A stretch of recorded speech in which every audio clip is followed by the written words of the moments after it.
Frutas anti-inflamatórias, como laranja, limão e mamão, são ricas em antioxidantes e vitaminas que ajudam a reduzir a inflamação.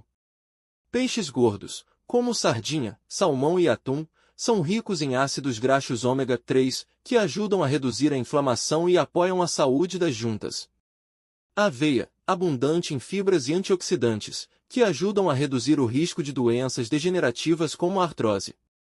Nozes, abundantes em antioxidantes e ácidos graxos ômega 3, que ajudam a reduzir a inflamação e apoiam a saúde das juntas.